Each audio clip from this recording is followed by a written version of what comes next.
जैसे मोहम्मद की क्या औकात, पूरे पाकिस्तान में आग लगा देते। और साहब वो जेएनयू में जो घटना घटित हुई उस पर संसद में लोकतंत्र के उस मंदिर में बहस चल रही थी। मध्य प्रदेश का एक सांसद खड़े होकर कहता है कि देशद्रोह का नारा लगा देने से देशद्रोह नहीं हो जाता।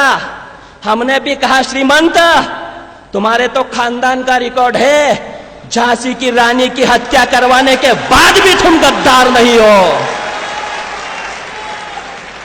कहीं साहब झांसी की रानी की वो कविता, खूब लड़ी मर्दानी, वो तो झांसी वाली रानी थी, सुभद्रा कुमारी चौहान ने लिखी। सरकार बदलते ही पाठ्यक्रम से हटा दी जाती है और ऐसे लोगों को आजाद हिंदुस्तान में मंत्री, मुख्यमंत्री और केंद्रीय मंत्री बनाया गया। तब 4 पंक्तियां देशभक्तों के बीच में पढ़ता हूं और सामर्थ्य मिलता है ऐसी पंक्तियों को पढ़ने का श्री सत्तन जी के सानिध्य में। तब पंक्तियां पढ़ना चाहता हूं कि काश ग्वालियर राजघराने ने झांसी का साथ दिया होता, काश ग्वालियर राजघराने ने झांसी का साथ दिया होता, या सिंधिया की तलवारों ने गौरों का लहूपान किया होता, तो चिलचिलाती मरुभूमि में महकती फुलवारी खिल जाती। अरे सिंधिया गद्दार नहीं होता तो 57 में ही आजादी मिल जाती।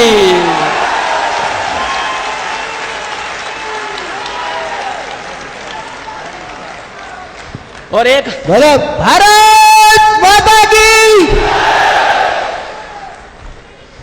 और साहब एक मंत्री हुआ करता था वो मणिशंकर अय्यर, उसने कहा कि एक चाय बेचने वाला व्यक्ति इस देश में कभी भी प्रधानमंत्री नहीं हो सकता है, और नरेंद्र मोदी को तो ऑल इंडिया कांग्रेस कमेटी में चाय का स्टॉल खुलवाएंगे। इस देश की जनता ने जवाब दिया और मणिशंकर अय्यर को चाय का स्टॉल खोलना पड़ा। तो पंक्तियां पढ़ना चाहता हूं कि यूं तो चाय बेचकर भी गुजारा हो रहा था, यूं तो चाय बेचकर भी गुजारा हो रहा था, पर भारती की दुर्दशा पर व्यथित मन रो रहा था। जरा झांक कर देखो भारत के पौराणिक इतिहास में, कंस वध करने वाले कान्हा जन्मे कारावास में, तानाशाहियों सामंतवादियों के मिथ्या भ्रम को तोड़ना पड़ा, और सत्ता के भूखे भेड़िए देश ना बेच दे इसीलिए चाय का धंधा छोड़ना पड़ा।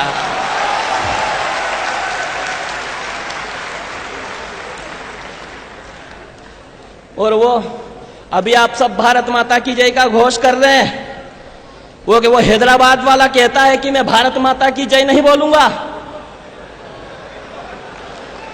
ऐसा नहीं है साहब, ताली बजाओ तो फिर अच्छे ढंग से बजाओ।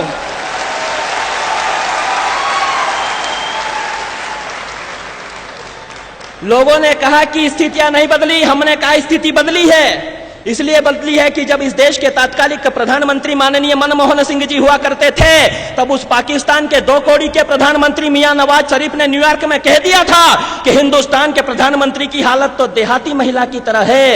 यदि मियां नवाज शरीफ ने अपनी अम्मी का दूध पिया है तो आज वही भाषा बोलकर बता दे। लेकिन हमें पीड़ा तब भी हुई क्योंकि हिंदुस्तान की गांव की महिला, हिंदुस्तान की देहात की महिला यानी ब्रह्मांड की सर्वशक्तिमान नारी, उसकी तुलना मनमोहन सिंह जैसे कमजोर व्यक्ति से कर दी। तब पंक्तियां पढ़ता हूं, आपके संस्कारों को आमंत्रित करते हुए पंक्तियां पढ़ना चाहता हूं कि वो देश जो दगाबाज दोगलों से शासित रहा, वो देश जो दगाबाज दोगलों से शासित रहा, उसका वो प्रधान जो स्वयं अपने ही देश से निष्कासित रहा। तम का पुजारी वो जानता नहीं है सत्व को, वो जानता नहीं है हिंदुस्तान की देहाती महिला के महत्व को। अरे वनवासी सबरी के द्वार पर स्वयं मर्यादा पुरुषोत्तम आते हैं, गोकुल की यशोदा का माखन खाकर कान्हा जगत गुरु बन जाते हैं। वो भूल गया बंगा की विद्यावती के बेटे भगत सिंह ने असेंबली में बम फोड़ दिया था, और भाभ राखी जगरानी के बेटे शेखर ने फिरंगियों को जवाब मुंह तोड़ दिया था। वो भूल गया कारगिल के युद्ध में जिन बेटों के शौर्य ने उनके बोरिया बिस्तर समेटे थे, अरे सरहद पर लड़ने वाले सबसे ज्यादा देहाती मां के बेटे थे। सरहद पर सरहद पर सरहद पर सरहद पर लड़ने वाले सबसे ज्यादा देहाती मां के बेटे थे। वो माँ जो सूरज से पहले उठकर गायों का दूध दोहा करती है, वो दादी जो झोपड़ी में रहकर भी पोतों की सलामती की दुआ करती है, वो बहना जो गोबर सने हाथों से भाई के लाड़ लड़ाया करती है, वो काकी जो गालियां देकर भी जिंदगी के सबक पढ़ाया करती है, वो फसल काटने वाली, वो गोबर बिनने वाली, अरे सबकी सभी स्वाभिमान हमारी है। बतला मियां नवाज शरीफ, एक भगोड़े से अधिक क्या औकात तुम्हारी है।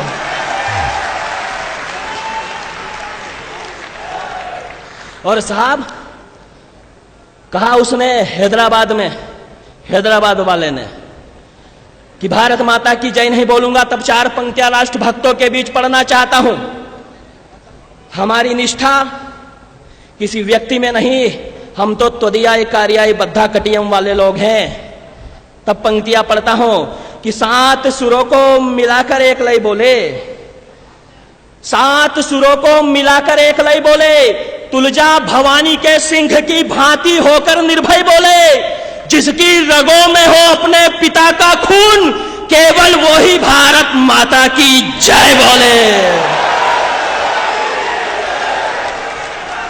एक बार उठे पूरे 100 लोगों के, पूरे सदन में एक एक व्यक्ति के हाथ उठे, भारत माता की, भारत माता की, भारत माता की, वंदे वंदे वंदे। और उसने कहा कि वो इसलिए नहीं बोलना चाहता क्योंकि ये संविधान में लिखा हुआ नहीं है। तब पंक्तियां पढ़ता हूं, इंटेलेक्चुअल पर्सनालिटियां बैठी हुई है, यहां कानून के विद्वान लोग बैठे हैं, यहीं कई शिक्षाविद बैठे हैं, और डॉक्टर हरिओम पवार जैसे लॉ यूनिवर्सिटी के प्रोफेसर बैठे हैं। पंक्तियां पढ़ता हूं आप सभी राष्ट्रभक्तों के बीच में कि अशफाक उल्लाह खां की जिह्वा पर, मेरी बात यदि आपको ठीक लग जाए तो पुनः बताना कि ये लोक माता हिल्याबाई का इंदौर है, कि अशफाक उल्लाह खां की जिह्वा पर भारत मां की जय के नारे थे। अशफाक उल्लाह खां की जिह्वा पर भारत मां की जय के नारे थे। भारत मां की जय कहकर कुर्बान हुए अब्दुल हमीद हमारे थे। अग्नि पृथ्वी आकाश त्रिशूल दे निज धाम चले गए। भारत माता की जय कहते डॉक्टर अब्दुल कलाम चले गए, और तुम कहते कि भारत मां की जय किसी विधान में लिखा नहीं, इस मां माटी का वंदन संविधान में लिखा नहीं। तो सुनो, ये उल जुलूल बकना संविधान में लिखा नहीं, ये बकरे जैसी दाढ़ी रखना संविधान में लिखा नहीं।